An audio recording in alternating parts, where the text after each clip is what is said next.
बच्चा पार्टी। कैसे हैं आप सभी? मैं हूं आपकी दोस्त सारिका त्यागी, जो रोज लाती हूँ छोटी छोटी प्यारी प्यारी स्टोरीज। वो स्टोरी जो मुझे मेरी दादी नानी सुनाती थी और मैं आप सभी को सुनाती हूँ। वो स्टोरी जिनसे मुझे बहुत कुछ सीखने को मिलता था और मजा भी बहुत आता था। आज भी मैं एक नई स्टोरी लेके आई हूँ। जैसा कि आपने कल सुनी होगी, मैंने एक बगुले की कहानी सुनाई थी, जिसमें बगुले ने केकड़े से सीख ली थी। हमने आपको बताया था ना कि केकड़ा बगुले का दुश्मन है। जब दुश्मनी थी तभी तो केकड़े ने उसे गलत सलाह दी थी। ऐसी सलाह क्यों दी? क्या उनमें दुश्मनी थी? आज हम उसी के लिए एक और कहानी लेके आए हैं, तो प्लीज ध्यान देकर सुनना जरूर।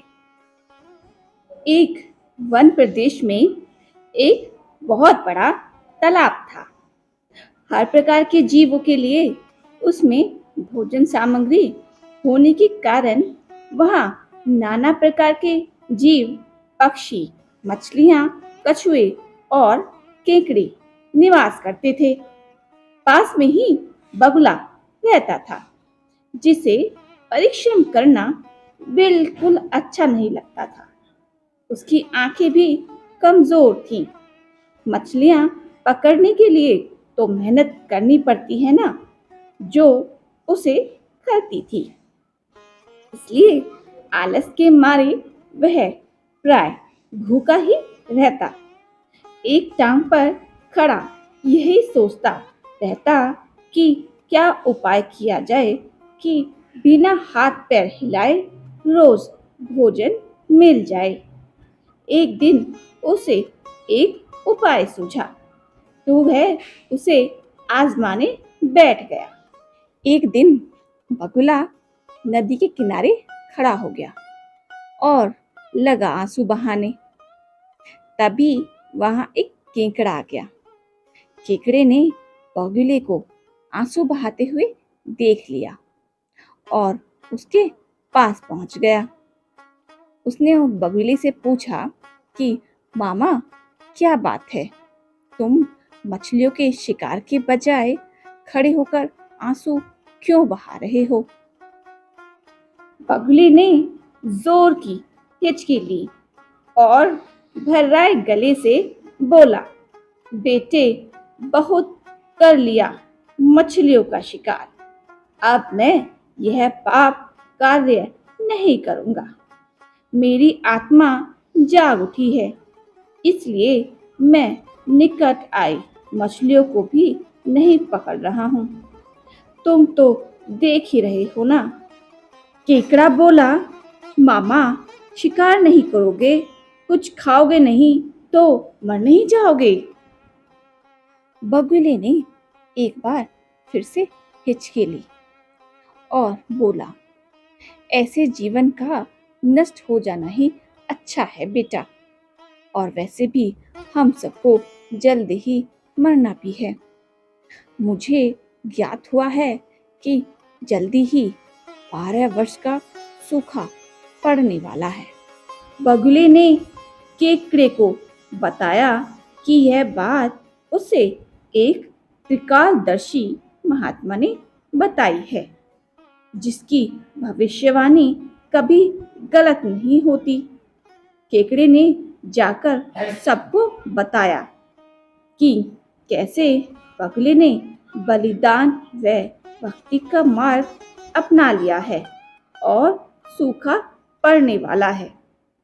उस तालाब के सारे जीव, मछलियाँ, कछुए, केकड़े, बत्तख व सारस आदि दौड़े दौड़े बगुले के पास आए और बोले, भगत मामा, अब तुम ही हमें कोई बचाव का रास्ता बताओ। अपनी अकल लड़ाओ, तुम तो महाज्ञानी बन गए हो।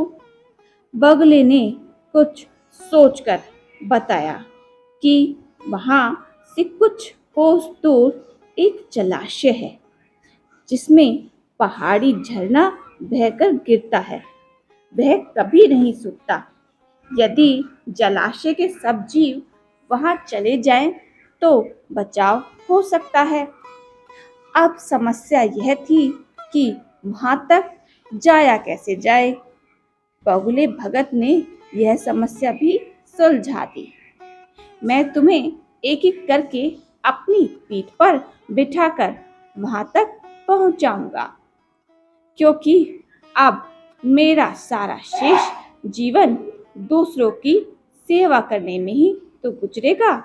सभी जीवों ने गदगद होकर बगुला भगत की जय के नारे लगा दिए।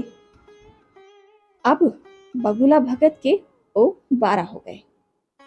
वह रोज एक जीव को अपनी पीठ पर बैठाकर कुछ दूर ले जाता और एक चट्टान के पास ले जाकर उन पर पटक कर उन्हें मार डालता और उन्हें खा जाता।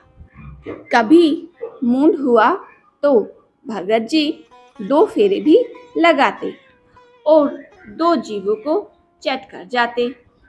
तालाब में जानवरों की संख्या घटने लगी। चट्टान के पास मरे जीवों की हड्डियों का ढेर बढ़ने लगा और भगत जी की सेहत बनने लगी। खा खा कर वह खूब मोटे हो गए। मुख पर लाली आ गई और पंख चर्बी के तेज से चमकने लगे। उन्हें देखकर दूसरे जीव कहते, देखो, दूसरों की सेवा का फल और पुण्य भगत जी के शरीर को लग रहा है।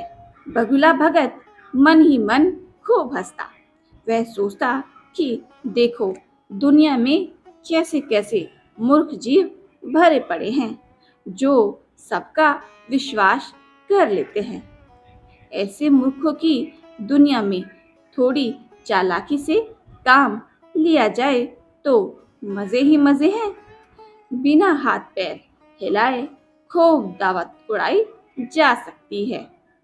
बहुत दिन यही क्रम चलता रहा। एक दिन केकड़े ने बगुले से कहा, मामा, तुमने इतने सारे जानवर यहाँ से वहां पहुंचा दिए, लेकिन मेरी बारी अभी तक नहीं आई। भगत जी बोले, बेटा, आज तेरा ही नंबर लगाते हैं। आजा, मेरी पीठ पर बैठ जा। केकड़ा खुश हो गया और खुशी खुशी बगुले की पीठ पर बैठ गया। कुछ दूर जाने के बाद केकड़े ने हड्डियों का पहाड़ देख लिया। केकड़े का माथा ठनका और वह बोला कि ये हड्डियों का पहाड़ किस तरह का है और ये जलाशय कितनी दूर है मामा। बगुला भगत छटाकर हंसने लगा और बोला, मूर्ख, वहां कोई जलाशय नहीं है।